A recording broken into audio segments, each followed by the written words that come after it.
Friends, வணக்கம். Welcome back to happy home makers kitchen. எல்லாரும் நல்லா இருக்கீங்களா? குக்கர்லேயே எப்படி சாதம் வடிக்கிறது அப்படின்னு கீழே கமெண்ட் செக்ஷனில் கேட்டிருந்தாங்க. இப்போ பார்ப்போமா. இதுக்கு நீங்கள் தனியாக சாதம் வடிக்கிற குக்கர்லாம் எதுவும் வாங்க வேண்டாம். இதே குக்கரையும் நீங்கள் யூஸ் பண்ணிக்கலாம். உங்களுக்கு எவ்வளோ அரிசி வேணுமோ அதை அளந்து எடுத்துக்கோங்க.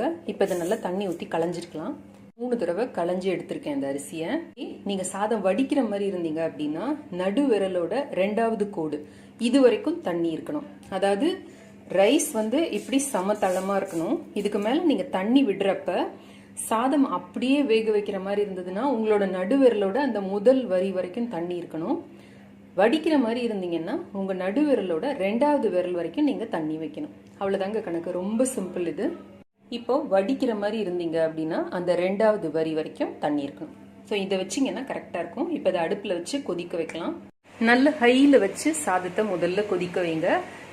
கொஞ்ச நேரத்தில் பார்த்தீங்கன்னா இந்த மாதிரி நல்லா கொதிக்க ஆரம்பிக்கும். அந்த ஓரத்தில் நுர இருக்குது பார்த்தீங்களா, அதை எடுத்து வெளியில் போட்டுருங்க. அது உடம்புக்கு நல்லதில்லை. அது உடம்புல கபத்தை ஜாஸ்தி பண்ணும். அதனால இதை இப்படியே எடுத்து வெளில போட்டுடுங்க. இப்போ அரிசி பார்த்தீங்க அப்படின்னா அரை பதத்துலேருந்து 3/4 பதத்துக்குள்ளார வெந்து இருக்கு. உங்களுக்கு ரொம்ப குழையாம அப்படியே வித விதையா ரைஸ் சாப்பிடுவீங்க அப்படின்னா இந்த ஸ்டேஜில் அடுப்பை நிறுத்திட்டு குக்கர் மூடியை போட்டு மூடிடுங்க. இல்லை கொஞ்சம் குழவா நீங்கள் சாப்பிடுவீங்க அப்படின்னா இன்னும் ஒரு 2 மினிட்ஸ் விட்டுட்டு நீங்கள் மூடினா போதும். ரொம்ப குயிக்காக ரெடி ஆகிடும். இப்போ டோட்டலாக நம்ம 8 மினிட்ஸ் ஆயிருக்குது கொதிக்கிறதுக்கு.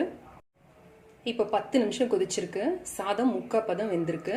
இப்போ நான் அடுப்பை ஆஃப் பண்ணிட்டு குக்கரில் கேஸ் கட்டும் வெயிட்டும் போட்டு மூடிடுங்க. இதை இப்படியே விட்டுடுங்க. ஒரு 10 நிமிஷம் கழிச்சு ஓப்பன் பண்ணீங்க அப்படின்னா நல்ல சாதம் வெந்திருக்கும். இப்போ நீங்கள் ட்ரையல் அண்ட் எரரில் அந்த 8 நிமிஷத்துலேருந்து 10 நிமிஷம் வரைக்கும் நீங்கள் பார்த்து கரெக்டாக மூடிட்டீங்க. அப்படி நிறுத்திட்டு அடுப்பை ஆஃப் பண்ணிட்டு மூடிட்டீங்க அப்படின்னா உங்களுக்கு எந்த லெவலில் வேணுமோ அந்த அளவுக்கு நீங்கள் சாதத்தை வேக வச்சு எடுத்துக்கலாம். ஸோ 2 தடவையில் உங்களுக்கு அது பழகிடும். நம்ம ப்ரெஷர் குக்கரில் விசில் விட்டு வைக்கிறத விட இது இன்னும் குயிக்காக முடிஞ்சிடும். நமக்கு ரொம்ப டைம் எடுக்காது. ஸோ உங்களுக்கு கேஸ் ஆயிடுமோன்ட்டு பயப்பட வேண்டாம். கஞ்சியை வடிச்சிட்டு சாப்பிடுறது உடம்புக்கும் நல்லது. நமக்கு வெயிட் போடாம இருக்கும். எக்ஸஸ் ஸ்டார்ச்சை ரிமூவ் பண்ணிடுறது. சாதம் வடிக்கிறதுக்கு நிறைய பேர் பயப்படுறதுக்கு முக்கியமான ரீசன் கஞ்சி தண்ணி கையில கொட்டிடுமோ, அந்த சூட்டோட பிடிச்சி எப்படி நம்ம வடிக்கிறது அப்படின்னா கவலையே இல்லைங்க. இந்த மாதிரி வடிகட்டிகள் இப்ப பாத்திர கடைகள்ல கிடைக்குது. உங்களுக்கு எது வாட்டமா இருக்குமோ அந்த மாதிரி வாங்கிக்கோங்க. இது கைப்பிடி இருக்கிற வடிகட்டி. இந்த மாதிரி வாங்கிட்டீங்க அப்படின்னா 2 பக்கமும் கைப்பிடி இருக்கு. பிளஸ் அடியில இந்த ஸ்டாண்டோடையும் இருக்குது. நிற்கும் நல்லா ஸ்ட்ராங்கா. அவ்வளோ லேஸில் விழவே விழாது. இந்த மாதிரி மேலே கரெக்டாக ஃபிட் ஆகுற மாதிரி ஒரு பாத்திரத்துக்கு மேலே வச்சுட்டு இதில் அந்த கொட்டிட்டீங்கன்னா போகிறோம். அந்த தண்ணி ஃபுல்லும் கஞ்சி தண்ணி ஃபுல்லும் வடிஞ்சு உங்களுக்கு சாதம் மேலே கிடைச்சிடும். இல்லை நீங்கள் இந்த மாதிரி வடிகட்டி வாங்கிக்கிற மாதிரி இருந்ததுன்னா இது கரெக்டாக ஃபிட் ஆகுற மாதிரி ஒரு பாத்திரத்தில் இப்படி வச்சுக்கோங்க.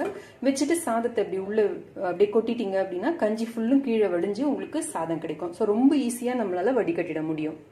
இப்போ 10 நிமிஷம் ஆச்சு. திறந்து பார்க்க சாதம் இப்போ நல்லா பூவாக மலர்ந்து வெந்திருக்கு. இதை இப்போ வடிச்சுக்கலாம். இப்போ இந்த வடிகட்டியில் இதை அப்படியே கொட்ட வேண்டியது தான். அடியில் பேஸ் நல்லா ஸ்ட்ராங்காக இருக்கிற மாதிரி வச்சுக்கோங்க. ஏன்னா வடி தண்ணி பயங்கர சூடாக இருக்கும். மேலே பட்டுச்சுன்னா கொப்பளிச்சிடும். அவ்வளோ சூடாக இருக்கும். இப்போ இதை மேலே தூக்குனோம்னா நம்மளோட சாதம் தயார். வடித்த சாதம் தயார். தண்ணி நல்லா வடிஞ்ச உடனே எடுத்து இன்னொரு பாத்திரத்தில் போட்டு மூடி வச்சிடுங்க. இதுலயே விட்டீங்கன்னா அப்படியே காஞ்ச மாதிரி ஆயிடும் ரைஸ்.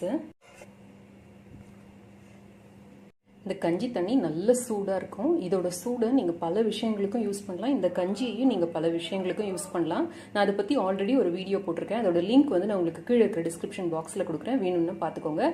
அதே மாதிரி இந்த வடித்த சாதத்தோட நன்மைகள் பத்தியும் இது எப்படி நம்ம வெயிட் குறைக்கிறதுக்கு ஹெல்ப் பண்ணுங்கிறத பத்தியும் நான் ஆல்ரெடி ஒரு வீடியோ போட்டிருக்கேன். அதையும் கீழே இருக்கிற டிஸ்கிரிப்ஷன் பாக்ஸ்ல கொடுக்குறேன். வேணும்னா பாருங்க. கரெக்டா அந்த ஒரு வரி அளவுக்கு தண்ணி இருக்கு. இது உங்களுக்கு அப்படியே வேக வச்சு எடுக்கிறதுக்கு சரியா இருக்கும். இப்போ நான் குக்கரை அடுப்பில் வச்சிருக்கேன். நல்ல ஹை தீயில வச்சிருக்கேன். இப்போ கொஞ்ச நேரத்தில் அதே மாதிரி கொதிக்க ஆரம்பிக்குது பாருங்க. இப்போ இந்த ஓரத்தில் இருக்கிற அந்த நுரையை மாத்திரம் ரிமூவ் பண்ணி போட்டுடலாம். இப்போ இதை நம்ம மூடி போட்டு மூடிக்கலாம். ப்ரெஷர் வந்த உடனே விசில் வைக்கலாம். ப்ரெஷர் வர ஆரம்பிச்சோடனே வெயிட் போட்டுருங்க. அடுப்பு ஹைலியே இருக்கட்டும். இப்போ ஒரு விசில் வந்தோடனே கம்ப்ளீட்டா சிம்ல வச்சிருங்க. 3 விசில் வரைக்கும் வெயிட் பண்ணுங்க. அதுக்கப்புறமா நிறுத்திட்டா 4 நிமிஷம் தான் ஆயிருக்கு. இப்போ சத்தம் எல்லாம் அடங்கி சூடெல்லாம் அடங்கி இருக்கு. திறந்து பார்க்கலாம். கரெக்டாக வெந்திருக்கு பாருங்கள், எக்ஸ்ட்ரா தண்ணி எதுவும் இல்லை. இந்த மெத்தட் வந்து பேச்சுலர்ஸ்க்கெல்லாம் ரொம்ப யூஸ்ஃபுல்லாக இருக்கும். ஸோ உதிர உதிர சாதம் உங்களுக்கு கரெக்டாக வெந்து கிடைக்கும், தண்ணி எக்ஸ்ட்ரா எதுவுமே இருக்காது பாருங்கள்.